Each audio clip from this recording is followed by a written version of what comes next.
Hello friends, welcome to my YouTube channel large animal vet. Dairy farming करते समय जब हमारे पास चाहे 50 गाय हो या 5 गाय हो, तो सबसे ज़्यादा इम्पोर्टेंट होता है कि वो गाय अच्छी नस्ल की हो। तो अच्छी मतलब क्या है? तो अच्छी मतलब जैसे कि उस गाय ने हर साल एक बछड़ा देना चाहिए, उसके बाद वो हमेशा हेल्दी रहनी चाहिए और उसका जो मिल्क प्रोडक्शन है वो बहुत ज़्यादा होना चाहिए। तो ये तीन बातें डेयरी फार्मिंग में बहुत ज़्यादा इम्पॉर्टेंट होती है। तो हर साल बछड़ा देना ये भी उसमें एक बहुत ज़्यादा इम्पॉर्टेंट पॉइंट होता है। और ख़ास बात यह है कि उसका जब वो बछड़ा देती है तो उसके बाद वो 90 दिन के अंदर यानी कि 3 महीने के अंदर वो दोबारा हिट पर आनी चाहिए। ये सबसे ज़्यादा इम्पॉर्टेंट होता है। तो ये जो पीरियड होता है 90 दिन का, तो 90 दिन के अंदर वो हिट पर आनी ही चाहिए, तभी हमारा डेयरी फार्मिंग जो है वो अच्छे से चल पाएगा, मुनाफे में चल पाएगा, वरना वो घाटे का सौदा होगा।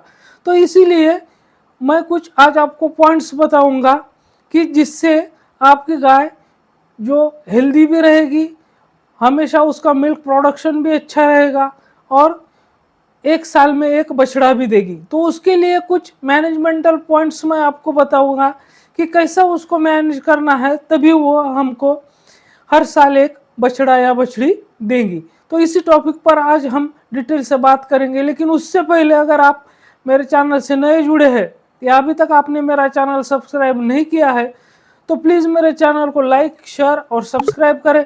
साथ में बेल वाला आइकन दबाकर ऑल वाला ऑप्शन भी चुनें, ताकि भविष्य में आने वाली हर वीडियो की नोटिफिकेशन आपको सबसे पहले मिलती रहे।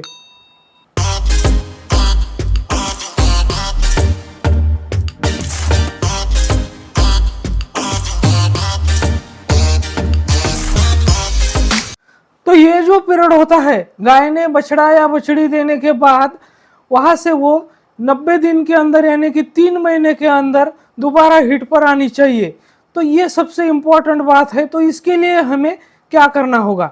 तो सबसे पहले उस पशु का, उस गाय का हमें जो रिकॉर्ड होता है वो रिकॉर्ड अप टू डेट रखना होगा। जैसे कि अगर हमने उसका वैक्सीनेशन किया है तो कौन सा वैक्सीनेशन किया है, कौन से वैक्सीनेशन उसके बाकी है, कौन सी तारीख को उसको कौन सा वैक्सीन लगाया है, अगर गाय बीमार हो गई है तो उसका क्या ट्रीटमेंट हुआ है, उसको क्या दिया गया है, कितने दिन तक उसका ट्रीटमेंट चला है।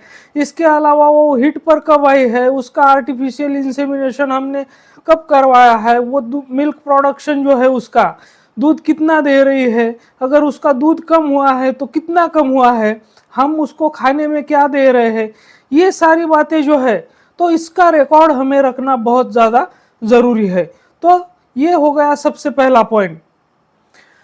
गाय जब गाभिन होती है तो उसके लास्ट के जो 2 महीने होते हैं, तो उस समय उसके बॉडी वेट के 2% जो सूखा चारा होता है वो उसको देना होता है, और उसके साथ में जो पशु आहार होता है वो 3 से 4 किलो हमें देना होता है। तो इस बात का भी हमें ध्यान रखना होगा, तभी हमारा पशु जो है उसकी डिलीवरी जो है वो स्वस्थ होगी, उसका होने वाला बछड़ा जो है वो भी स्वस्थ होगा और मिल्क प्रोडक्शन भी अच्छा रहेगा। इसके अलावा पशु को पेट भर अनाज मतलब कि जो चारा होता है वो खिलाना चाहिए, उसकी भी हमें केयर करनी होगी, और वो कभी आधे पेट ना रहे, भूखी ना रहे, इस बात का हमें ध्यान रखना होगा। इसके अलावा जो उसकी काविंग होने से पहले यानी कि बछड़े को जन्म देने से पहले और बछड़े के जन्म के बाद उसको जो एनर्जी लगती है, तो वो एनर्जी भी उसके डाइट में हमें ऐड करनी होगी उसके रिक्वायरमेंट के अनुसार। आपके जो डॉक्टर है तो उनकी सलाह के अनुसार उसमें वो हमें कंफर्म कर लेना चाहिए कि जो बच्चा देने से पहले और बच्चा देने के बाद जो उसकी एनर्जी की रिक्वायरमेंट है, वो हम जो उसको चारा दे रहे हैं या जो पशु आहार दे रहे हैं उससे पूरी हो रही है, इस बात का भी हमें ख्याल रखना चाहिए। जब पशु का पार्चुरेशन होता है यानी कि जिसे हम काविंग भी बोलते हैं, तो बछड़ा देने के समय उसकी हमें केयर करनी होगी, उसको अच्छे से बेड अवेलेबल कराना होगा, वहाँ पर जो पीने का पानी होता है वो 2400 घंटे उसको वहाँ पर अवेलेबल होना चाहिए। तो ये बछड़ा देते समय जो केयर करनी चाहिए वो भी इसमें एक इम्पॉर्टेंट पॉइंट है। तो बछड़ा देने के बाद उसका जो यूटेरस होता है तो उसकी भी केयर करनी होगी, यानी कि उससे उसमें कोई प्रॉब्लम ना रहे।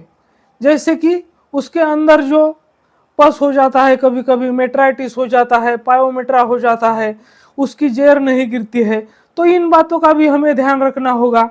उसके जो गर्भाशय होता है, जो यूटेरस होता है, उसकी अच्छी सी सफाई हुई है या नहीं हुई है, उसके अंदर जो डेब्रिज होती है तो वो क्लीन हुई है या नहीं हुई है, ये हमारे डॉक्टर से हमें चेक करवा लेना चाहिए और उसके अकॉर्डिंग उसका ट्रीटमेंट करवा लेना चाहिए। अगर उसका प्लेसेंटा 24 घंटे के भीतर भीतर नहीं गिरता है तो उसके लिए भी हमें हमारे डॉक्टर से उसका ट्रीटमेंट करवा लेना चाहिए। तो अगली जो प्रेगनेंसी होगी तो उसमें कोई भी उसमें कॉम्प्लिकेशन होने के चांसेस नहीं रहेंगे, तो इस बात का भी हमें ध्यान रखना है। बछड़ा देने से पहले जो पशु का यानी कि गाय का बॉडी वेट होता है और बछड़ा देने के बाद 50 से 60 दिन के पीरियड तक उसके बॉडी वेट में कमी आने लगती है, तो वो कमी ना आए इसके लिए भी हमें प्रावधान लेना होगा, प्रावधान करना होगा। मतलब कि वो केयर करनी होगी कि उसका बॉडी वेट बछड़ा देने के बाद भी मेंटेन रहे, उसका बॉडी वेट कम ना हो।